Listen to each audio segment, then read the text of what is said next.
What are my hopes for Jalen Daniels? um,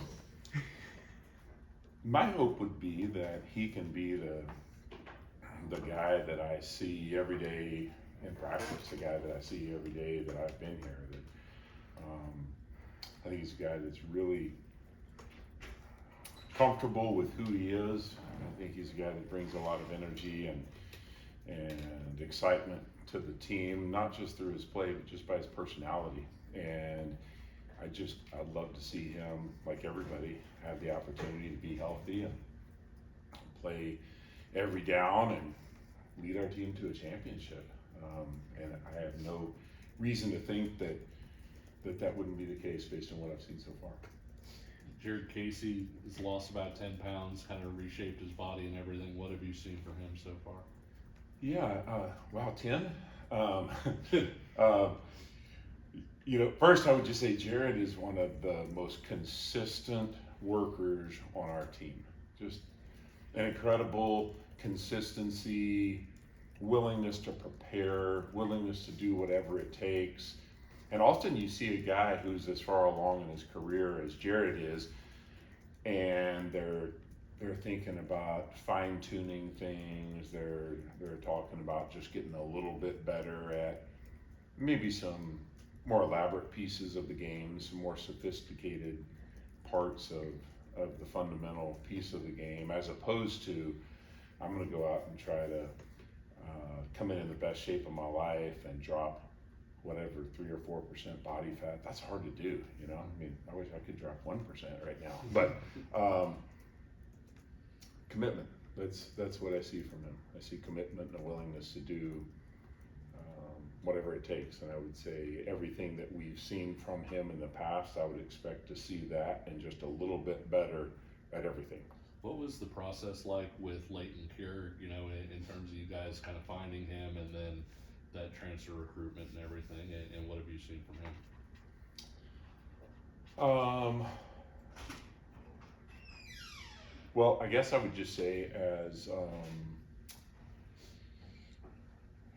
as a new guy who really hasn't spent much time recruiting this state, one of the first things that I was trying to do is just get to know a lot of the coaches in the state and the area that I'm responsible for. And as I did that, began to get to know a number of different people. And so he was a name that I knew of, but then when he got in the portal, I said, well, let's see if he's something. And I had known that he was a high school quarterback, and had known just from his reputation that he was a really good athlete. And so I began to dig into it a little bit more, talking to a lot of the people at his high school, his family, as many different people as I could about him, and just was super impressed with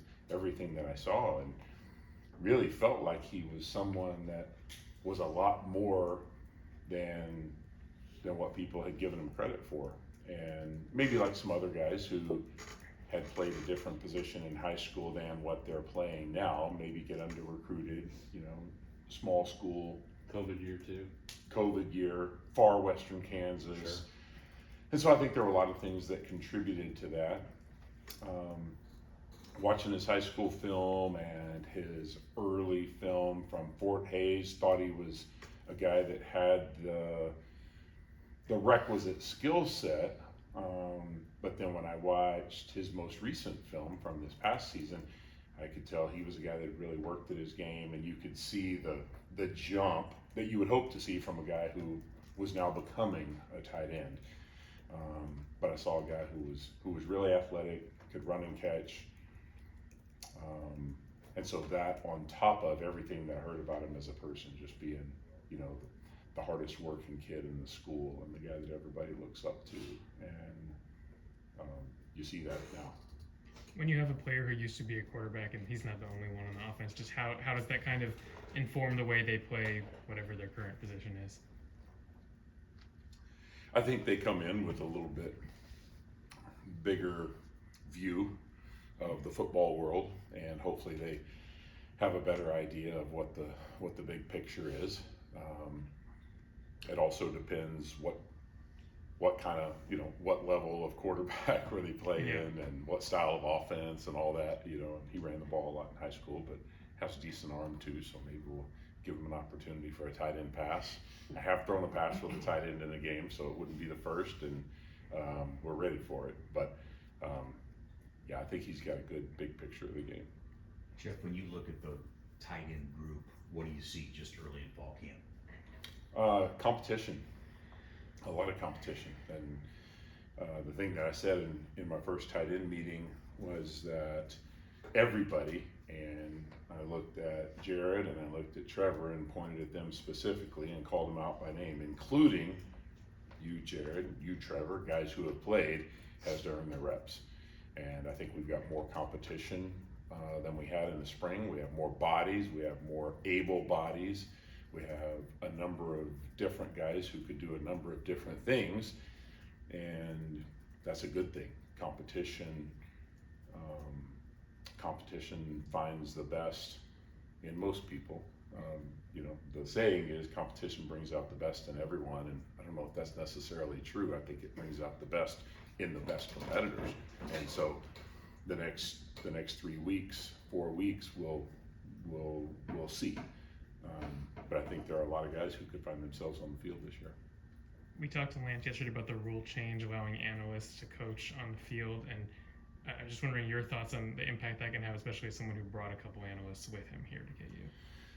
Yeah, I think it's going to be an advantage for everybody, but ideally it's an advantage. I mean, first off, you think about, okay, what an advantage that is for Kansas football, what an advantage that is for all the programs that are coaching. But really, first, it's an advantage for our players. Our players get to be coached more. They have twice the resources now, twice the information at their disposal. And the way college football is, as volatile as it is, teams like us often have guys with a lot of experience on our staff who are in the position of analysts but have just as much knowledge as a lot of other guys, and in a lot of cases sometimes maybe even more knowledge than a guy who's the full-time position coach, so to speak.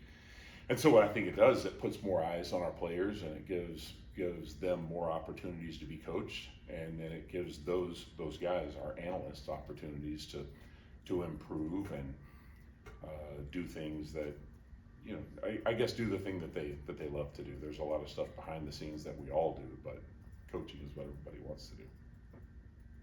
Over the next 3 weeks, who are some of the guys you're hoping will take kind of that next jump? You talked about Layton at Fort Hays State. Anyone you hope takes that jump over the next couple weeks? Yeah.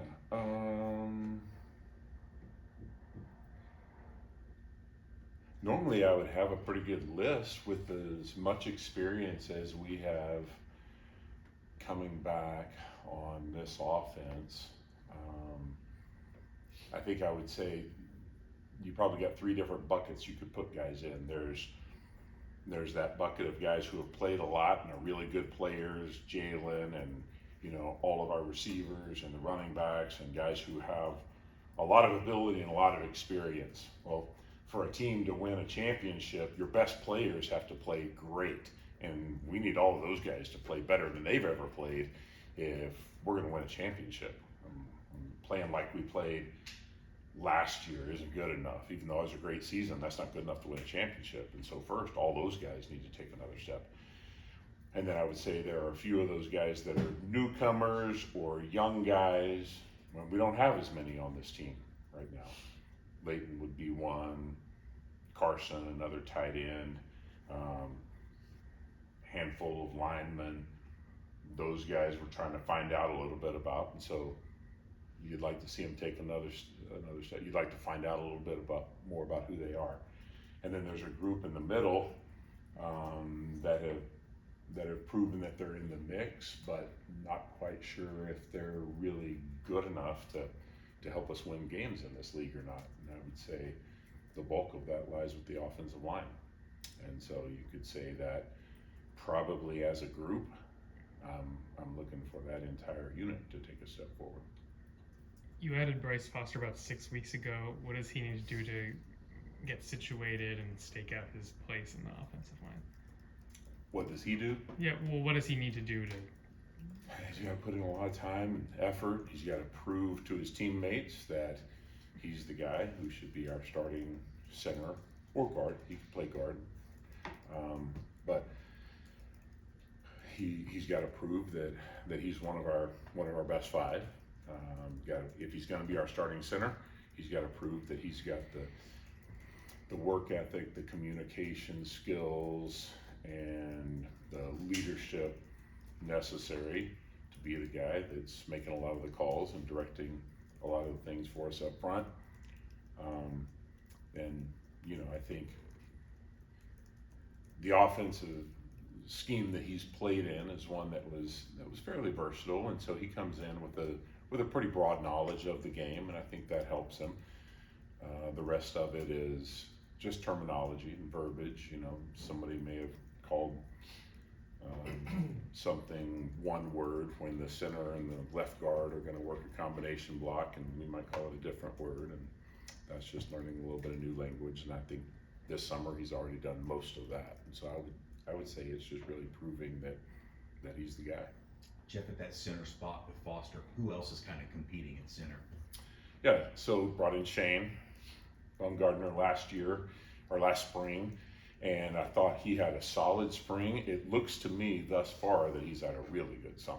I think he's made a lot of progress. I see a guy that's playing with a little bit more confidence, just a certainty about what he's doing, and a real focus.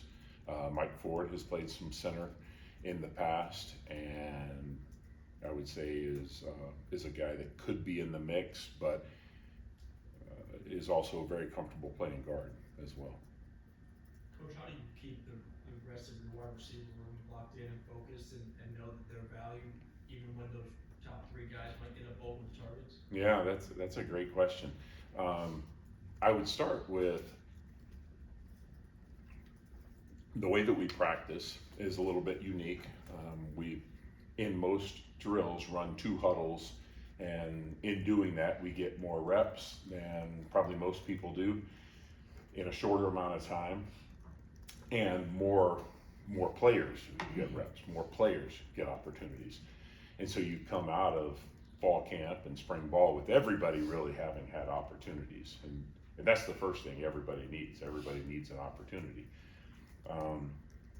Beyond that, I think once you get to the point where those play calls are limited, those guys need to feel like they're a part of it. And even if they're not going to be in, I don't know, half the time or 40% or whatever, if I'm a guy that's got a role, I know what they want. They want a coach that's going to say, hey, we're going to create a role for you because we believe you can do these things, and you're going to have an opportunity to do them once we get to game planning. So right now, I don't think it's really an issue. I think when it will become an issue will be once we get to a game plan week. Is there a goal to use Devin in a more versatile way this year? A goal of what? To use Devin in a more versatile way this year than maybe he has been in the past? Devin? Yeah. Well, I think there are certain pieces of the game for him. I know there are that he wants to improve in, and I think each of those will make him a more versatile player, becoming a better blocker, whether he's blocking in pass protection, which is a big deal for NFL running backs. He knows knows he can improve there.